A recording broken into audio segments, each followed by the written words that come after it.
À 87 ans, Claudia Cardinal continue de vivre une vie que peu auraient pu imaginer lorsqu'elle était une jeune fille grandissant à Tunis.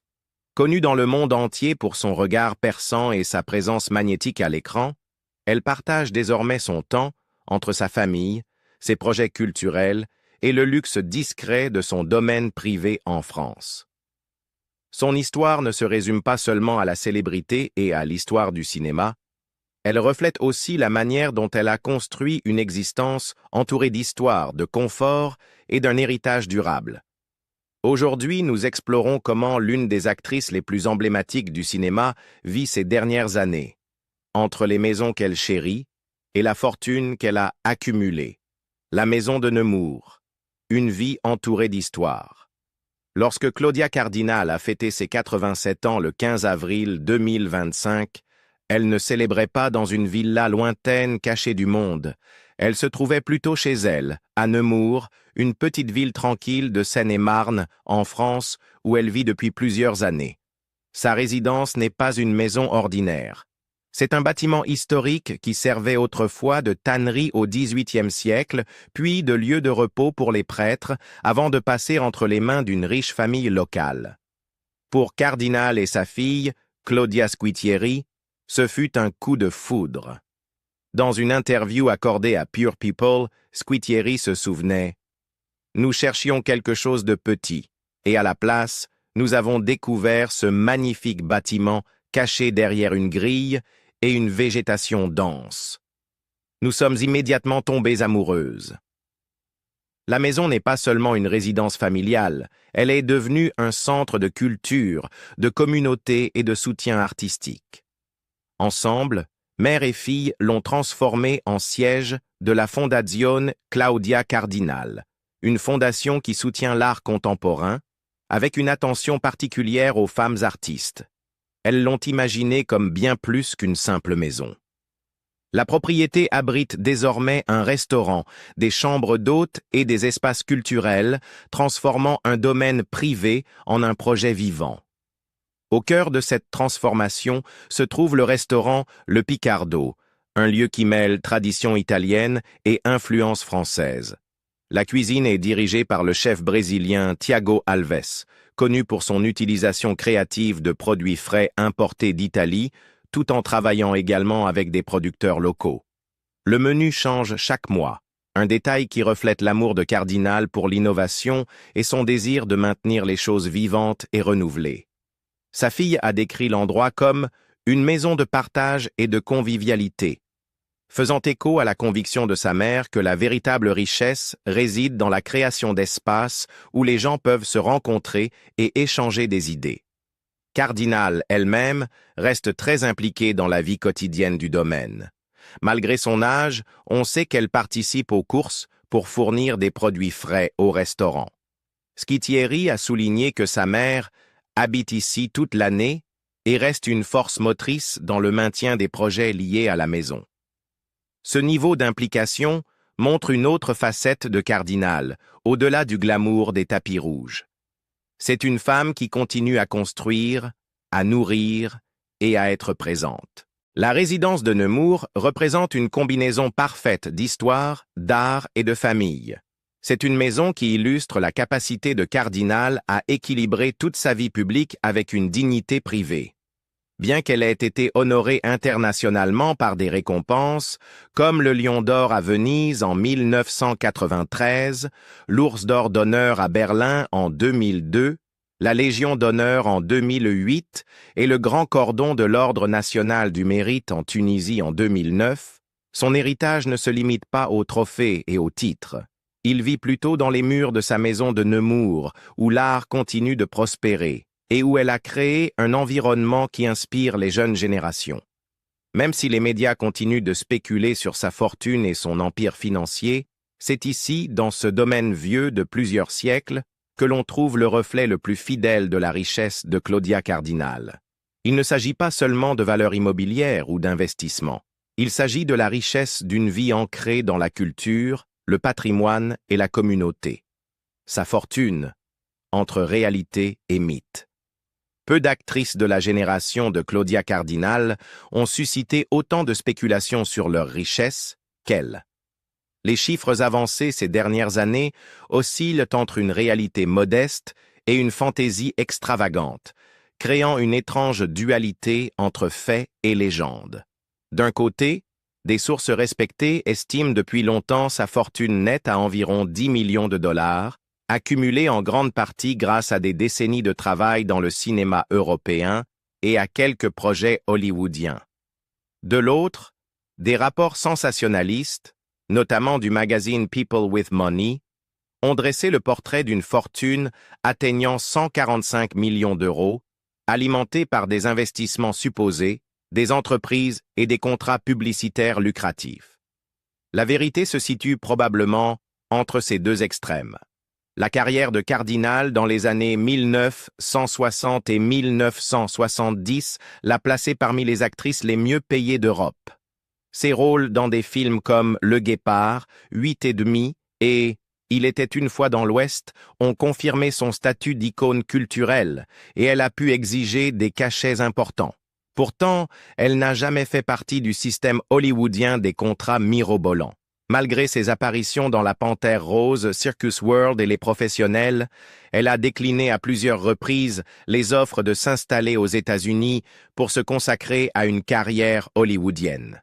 Cette décision, qui a préservé son indépendance, signifiait aussi qu'elle se privait des cachets colossaux et des revenus résiduels dont certains de ses contemporains ont bénéficié. Cependant, sa longue carrière, couvrant plus de 150 films, lui a assuré un flux régulier de revenus. Combiné à une gestion financière avisée, cela explique la somme plus réaliste d'environ 10 millions de dollars. L'idée qu'elle ait accumulé près de 150 millions d'euros, en revanche, paraît exagérée lorsqu'on l'examine de près. Des rumeurs prétendaient qu'elle possédait une chaîne de restaurants à Rome baptisée avec humour chez la Grosse Claudia, un club de football à Tunis, et même une ligne de vêtements appelée Cardinal Séduction, accompagnée d'un parfum nommé l'eau de Claudia. Ces histoires peuvent faire sourire à la lecture, mais elles portent toutes les marques de l'embellissement médiatique. Un récit particulièrement populaire évoquait un contrat publicitaire très lucratif avec la marque de cosmétiques CoverGirl, qui lui aurait rapporté des millions en royalties. Bien que Cardinal ait effectivement été associé à des marques prestigieuses au cours de sa carrière, il existe peu de preuves vérifiables d'un partenariat aussi massif et durable. De même, l'affirmation selon laquelle elle aurait gagné 46 millions d'euros en une seule année, entre 2024 et 2025, relève probablement de la fabrication destinée à capter l'attention du public. Pour Cardinal elle-même, qui s'est souvent exprimée avec humilité sur sa vie, ces chiffres sont presque risibles. Ce qui est indéniable, cependant, c'est la fascination persistante du public pour sa situation financière. Cela reflète quelque chose de plus profond. L'idée que les stars de l'âge d'or du cinéma vivaient forcément comme des rois et que leur richesse devait être à la hauteur de leur célébrité. Dans le cas de Cardinal, ce mythe persiste en raison de son charisme magnétique et de la grandeur des films dans lesquels elle a joué. Elle est devenue, à bien des égards, un symbole d'opulence cinématographique, même si sa fortune personnelle était bien plus modeste. Et pourtant, même si l'on met de côté les exagérations, son parcours financier reste impressionnant. Partie de débuts modestes à Tunis, où elle a grandi en parlant le français, l'arabe et le dialecte sicilien avant même d'apprendre l'italien, elle a construit une carrière qui lui a apporté non seulement une reconnaissance internationale, mais aussi une stabilité financière durable. Elle a remporté presque toutes les grandes distinctions d'actrice, sauf l'Oscar, et a reçu des prix honorifiques pour l'ensemble de sa carrière dans plus de 15 pays. Bien que sa fortune ne rivalise pas avec celle des milliardaires d'Hollywood d'aujourd'hui, elle reflète une vie de succès constant et de choix prudents.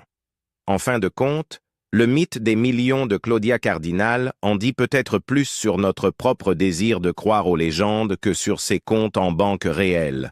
Qu'il s'agisse de 10 millions ou de 145, l'essentiel est qu'elle demeure en sécurité, respectée, et qu'elle puisse consacrer ses dernières années à des projets qui comptent pour elle. Pour Cardinal, La mesure de la richesse a toujours été moins une question de chiffres que de la vie que ces chiffres lui permettaient de mener. Une carrière de luxe et d'indépendance. Le parcours de Claudia Cardinal, des ruelles étroites de Tunis aux plateaux de tournage les plus prestigieux d'Europe, n'est pas seulement une histoire de talent, mais aussi d'indépendance. Née en 1938 de parents siciliens, elle a grandi en parlant le français, l'arabe et le dialecte sicilien, n'apprenant l'italien qu'au moment de ses débuts dans l'industrie cinématographique italienne. Son entrée dans le cinéma fut presque accidentelle. Après avoir remporté un concours de beauté à Tunis, dont le prix était un voyage au Festival de Venise, elle se vit offrir l'opportunité de tourner dans son premier film, Goa. Ce fut le début d'une carrière qui allait s'étendre sur plus de 6 décennies. L'ascension de Cardinal fut rapide. Après seulement 2 mois de cours de comédie, elle signa un contrat de 7 ans avec l'un des studios italiens les plus prestigieux. Ce contrat la propulsa dans une série de productions qui firent d'elle l'une des actrices les plus demandées des années 1960. Ses premiers rôles dans Rocco et ses frères de Luchino Visconti et La fille à la valise l'imposèrent comme une force dramatique. En 1963, elle apparaissait déjà dans 2 des plus grands films européens jamais réalisés, 8 et demi de Fellini et Le Guépard de Visconti. Ses œuvres, acclamées dans le monde entier, confirmèrent en sa réputation d'actrice à la fois magnétique et profonde. Ce qui distingua Cardinal de beaucoup de ses contemporaines fut son refus de se soumettre au système hollywoodien. À maintes reprises, on l'invita à s'installer à Los Angeles. Elle accepta certes des rôles dans de grandes productions américaines telles que La Panthère Rose avec Peter Sellers, Circus World avec John Wayne et Les Professionnels aux côtés de Burt Lancaster. Mais elle revint toujours en Europe. En refusant de devenir une marchandise hollywoodienne, elle conserva une carrière profondément ancrée dans le cinéma d'auteur plutôt que dans les recettes commerciales. Cette indépendance eut un prix. Alors que ses pairs hollywoodiens signaient des contrats lucratifs et bénéficiaient de revenus résiduels qui assuraient leur fortune bien après leur retraite, Cardinal privilégia la satisfaction créative de travailler avec des auteurs. Elle collabora avec Sergio Leone dans « Il était une fois dans l'Ouest », livrant l'une de ses performances les plus emblématiques dans le rôle de Jill McBain, un personnage incarnant résilience et complexité à une époque où les femmes étaient souvent cantonnées à des rôles décoratifs. Cette interprétation reste encore aujourd'hui citée comme l'une des plus marquantes de l'histoire du cinéma. Au fil des décennies, Cardinal a joué dans près de 150 films, construisant une filmographie marquée à la fois par la polyvalence et l'endurance. Elle a incarné des aristocrates, des rebelles, des mères et des marginales, travaillant avec des réalisateurs comme Blake Edwards, Werner Herzog et Mauro Bolognini. Chaque rôle a renforcé sa réputation de femme, capable de dominer l'écran par son intelligence et sa force. Les récompenses financières d'une telle carrière, bien que moins astronomiques que celles des stars hollywoodiennes, furent néanmoins substantielles.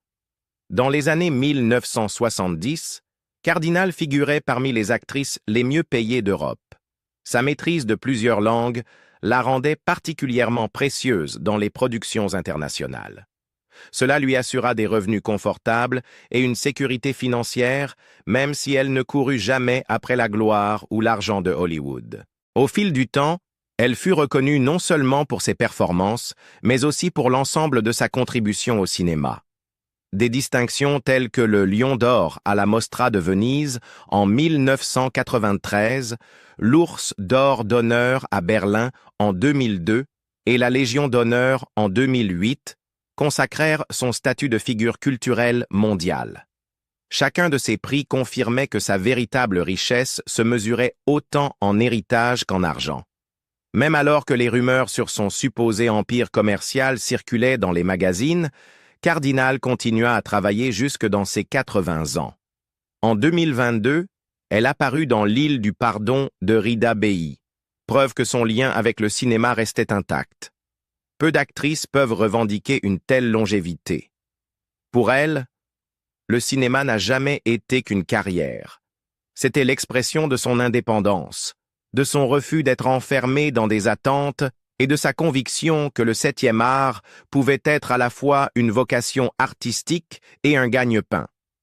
Ainsi, lorsqu'on évoque la vie luxueuse de Claudia Cardinal, il est essentiel de comprendre comment son indépendance vis-à-vis de Hollywood et son engagement envers l'art ont façonné non seulement sa réputation, mais aussi le confort dont elle jouit aujourd'hui. Sa vie de luxe n'est pas le fruit du hasard, mais le résultat de choix soigneusement réfléchis, équilibrant gloire et dignité, ambition et intégrité. Voiture, style de vie et luxe personnel. Lorsque l'on pense au luxe, on imagine souvent des villas somptueuses, des bijoux inestimables et des flottes de voitures rutilantes au soleil. La version du luxe selon Claudia Cardinal est plus subtile, plus ancrée dans la réalité, mais indéniablement glamour. Tout au long de sa vie, elle a su apprécier les belles choses, toujours avec discrétion plutôt qu'ostentation.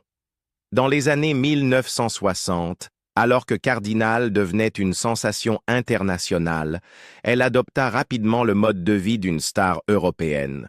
On la voyait souvent aux festivals prestigieux de Cannes, Venise ou Berlin, se déplaçant en voiture avec chauffeur et côtoyant l'élite mondiale. Les automobiles faisaient partie de son image publique et bien qu'elle n'ait jamais exhibé de collection comme le font certaines célébrités modernes, elle a toujours eu un goût prononcé pour les voitures européennes classiques.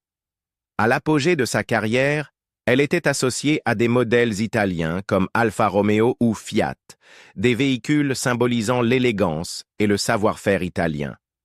Il ne s'agissait pas d'excès, mais d'extension naturelle de son identité d'icône du cinéma européen. Au fur et à mesure que sa carrière prospérait, le style de vie de Cardinal reflétait un équilibre entre glamour et stabilité. Elle investissait dans l'immobilier plutôt que de dilapider sa fortune dans des luxes éphémères. Contrairement à certains de ses contemporains qui engloutissaient leurs gains dans des yachts ou des jets privés, elle constitua un patrimoine qui lui assura un confort durable. Sa résidence actuelle à Nemours illustre mieux que tout cette philosophie. Historique, spacieuse et culturellement significative, elle associe le charme d'un bâtiment du XVIIIe siècle à la fonctionnalité moderne. Pour Cardinal, une maison n'est pas seulement un bien immobilier, mais un lieu où se cultive la culture, la communauté et la vie de famille. Ces luxes quotidiens en 2025 sont tout aussi révélateurs. Installée au domaine de Nemours, elle profite de la combinaison de l'isolement et de la proximité avec Paris. La demeure a été transformée en centre culturel avec un restaurant, le Picardo, qui lui permet de savourer une gastronomie raffinée sans quitter la propriété. Le menu, renouvelé chaque mois par le chef brésilien Thiago Alves, mêle produits frais venus d'Italie et ingrédients de producteurs locaux français, garantissant des plats à la fois authentiques et innovants. Pour Cardinal, le luxe ne réside pas dans des intérieurs plaqués or, mais dans la possibilité de vivre et de manger entouré d'art, de culture et de famille. Cette approche discrète s'étend à sa vie personnelle. À 87 ans, elle participe encore aux courses pour approvisionner le restaurant, signe de son attachement à l'implication dans la vie quotidienne. Pour elle, le luxe n'est pas l'isolement, mais la participation. Elle a résisté à la tentation de se retirer totalement dans la vie privée, préférant rester au cœur d'une communauté vivante et active. Sa garde-robe et ses bijoux témoignent aussi de son style. Au cinéma, elle portait souvent des créations de couturiers italiens, incarnant l'élégance sophistiquée du cinéma européen des années 60. Au fil des décennies, elle a collectionné des pièces emblématiques, mais n'a jamais cherché à les exhiber de façon ostentatoire. Lors de ses apparitions publiques, son style reste intemporel plutôt que tapageur, preuve que, pour elle, le luxe réside dans le raffinement et la continuité. Quant aux voitures dans ces dernières années, elle n'est plus cette femme photographiée entrant dans un coupé sportif dans les rues de Rome. Aujourd'hui, ce sont la praticité et le confort qui guident ses choix. Bien que les détails de ses véhicules actuels demeurent privés, il est raisonnable de penser qu'elle privilégie des voitures alliant élégance et aisance de déplacement, notamment pour faire la navette entre Nemours et Paris. Le luxe ne réside pas seulement dans la marque, mais dans l'indépendance que procure la mobilité. En termes plus larges, le style de vie de Claudia Cardinal incarne un luxe réfléchi et maîtrisé. Il évite l'extravagance des icônes hollywoodiennes les plus flamboyantes, tout en reflétant une existence privilégiée, fruit de décennies de travail. Son confort repose autant sur l'histoire, la famille et la culture que sur la richesse matérielle. À un âge où beaucoup de stars de sa génération se sont retirées ou ont été oubliées, elle continue à cultiver un mode de vie non seulement luxueux, mais aussi porteur de sens. Héritage, impact culturel et véritable sens de la richesse. Pour Claudia Cardinal, le mot « richesse » a toujours eu plus d'une signification. Oui, elle a gagné assez pour vivre confortablement, posséder une propriété historique en France et profiter des privilèges d'une longue carrière. Mais sa plus grande fortune réside dans quelque chose de bien plus difficile à mesurer, son héritage.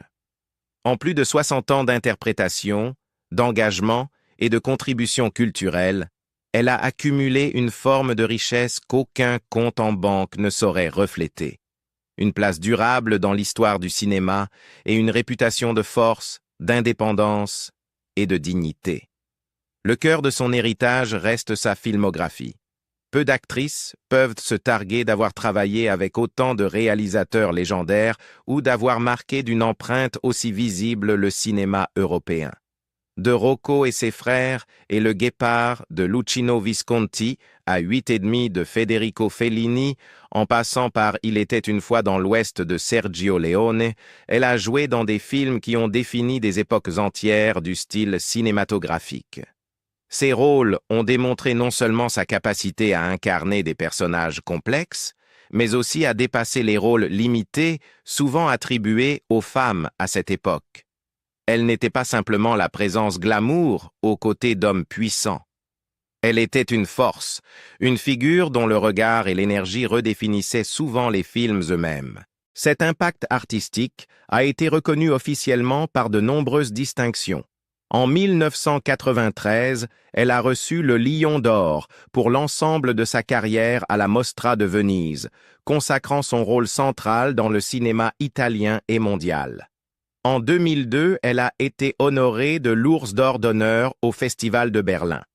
La France l'a décorée de la Légion d'honneur en 2008, tandis que sa Tunisie natale lui a décerné en 2009 le Grand Cordon de l'Ordre national du mérite.